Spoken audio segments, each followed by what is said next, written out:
కలికాలం అంటే ఇదేనేమో. చద్దన్నంకి సూపర్ క్రేజ్ ఉందట. అది ఎక్కడో ఏంటో మీకు కూడా తెలుసుకోవాలని ఉంది కదా. సో పెద్దల మాట సద్దన్నం మూట అంటారు. అంటే పెద్దవాళ్ళు ఏం చెప్పినా మన మంచి కోసమే చెప్తూ ఉంటారు.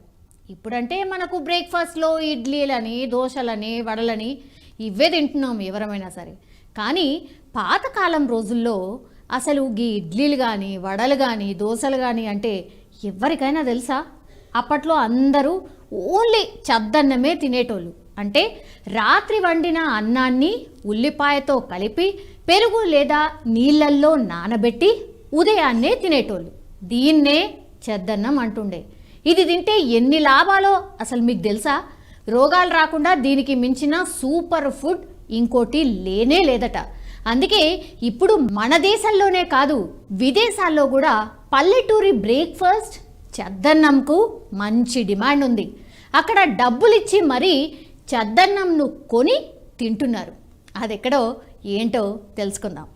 కరోనా మహమ్మారి చాలామందిని మళ్ళీ పాతకాలం అలవాట్ల వైపే తిప్పేసింది. మనందరం కూడా మాట్లాడుకుంటూనే ఉన్నాం కదా దీనికి సంబంధించి. ఒకప్పుడైతే గ్రామాల్లో అక్కడక్కడ మాత్రమే కనిపించే ఈ చద్దన్నం కల్చర్ ఇప్పుడు నగరాలే కాదు విదేశాలకు కూడా పాకిపోయింది. అందుకే ఇప్పుడు కొన్ని 5 స్టార్ హోటళ్లలోనూ చద్దన్నంని స్పెషల్గా వడ్డిస్తున్నాయి. ఆన్లైన్లో కూడా చద్దన్నం స్పెషల్ మెనూ లిస్ట్లో ఆల్రెడీ చేరిపోయింది. ఒకప్పుడు రాత్రి మిగిలిన అన్నం పొద్దున తినడం అంటే నామోషిగా ఫీల్ అయ్యేటోళ్ళు. కానీ ఇందులో ఉన్న పోషక విలువలు తెలుసుకున్నాక చద్దన్నం తినేందుకు ఎక్కువగా ఆసక్తి చూపిస్తూ ఉన్నారు. అమెరికాలో అయితే చద్దన్నం తిందామన్నా దొరుకుతలేదట. గంత డిమాండ్ వచ్చి పడేది అక్కడ. చద్దన్నం ఇప్పుడు భారీ ధరకు అమ్ముడుపోతోంది అక్కడ. దీనికి సంబంధించిన ఓ క్రేజీ వీడియో ఇప్పుడు నెట్టింట వైరల్గా మారిపోయింది. అమెరికాలోని ఓ స్టోర్లో చద్దన్నం దాదాపు 1000 రూపాయలు అమ్ముతున్నారు. మీరు విన్నది నిజమే, చద్దన్నం 1000 రూపాయలకు అమ్ముతున్నారు. కలికాలం అంటే ఇదేనేమో కదా. ఓ ఇన్స్టా ఇన్ఫ్లుయెన్సర్ వీడియో తీసి సోషల్ మీడియాలో పెట్టేసింది. ఈ వీడియో ఇప్పటికే 4.2 మిలియన్ వ్యూస్తో నెట్టింట వైరల్గా మారిపోయింది. దీంతో మరోసారి చద్దన్నంపై చర్చ నడుస్తోంది.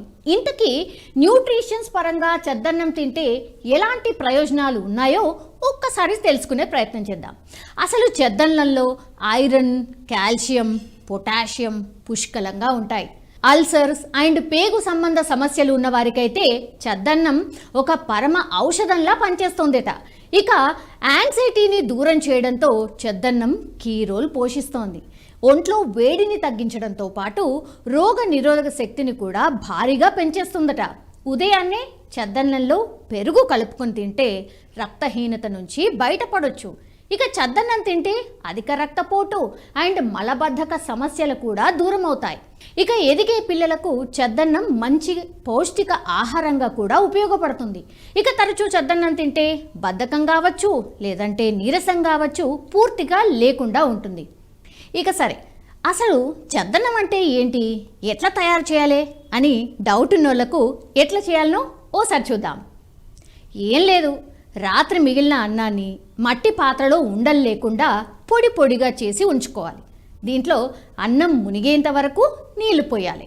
ఆ తర్వాత కొన్ని గోరువెచ్చని పాలు, పెరుగు, 4-5 పచ్చిమిరపకాయలు, కొంచెం ఉప్పు వేసి కలియబెట్టేసి ఇక దీనిపై మూత పెట్టి రాత్రంతా కదలకుండా ఉంచేసేయాలి. పెరుగు పులియడం వల్ల ఆరోగ్యానికి మేలు చేసే